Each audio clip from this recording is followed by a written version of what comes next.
Yeah, I'm Bob. I work for Greenpeace in the UK and I run all their events. We've been to Latitude twice before, so we wanted to do something here that they go away and talk about and kind of spread the word that we need to go back and teach people about nature, because we understand that even at schools it's not on the curriculum anymore. So we want to go out and spread the word that we should get back to nature and spend a bit more time and take care of the planet we're living on.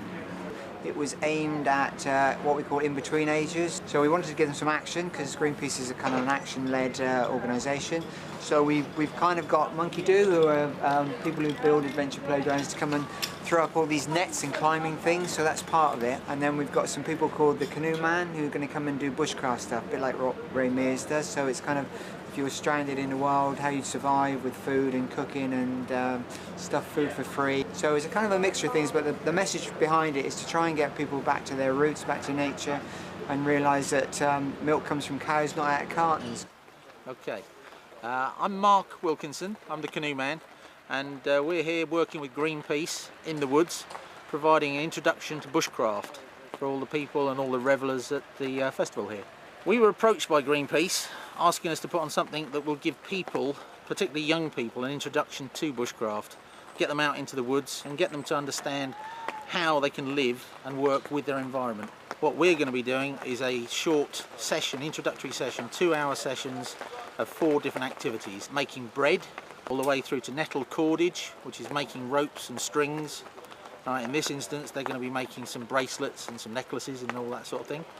All the way through to fire lighting, which young Will is about to demonstrate for us here. What we're going to try and demonstrate here is how to get a fire lit when, like today, the woodland that you're working in is quite damp and all the wood around you is damp. So from a log, using an axe, we split it down into halves and then into smaller pieces of wood. And what we're going to do with these pieces is to create something called a feather stick, which is creating small amounts of tinder like this, which hopefully will take a spark in a minute. Taking a sharp knife, I'm going to shave off small thin pieces of wood down to the bottom, which are much more likely to take.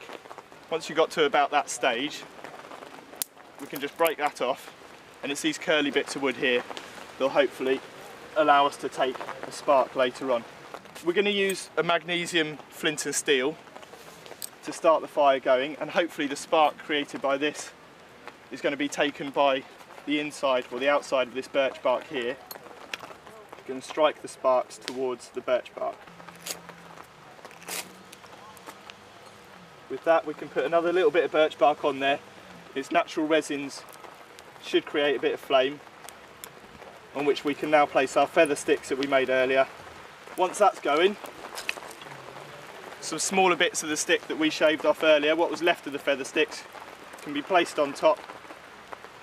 Then it will need about sort of 5-10 minutes of tending and putting more wood on, larger bits of wood, to create some embers that we can then warm ourselves, dry clothes, boil water and eventually cook on as well.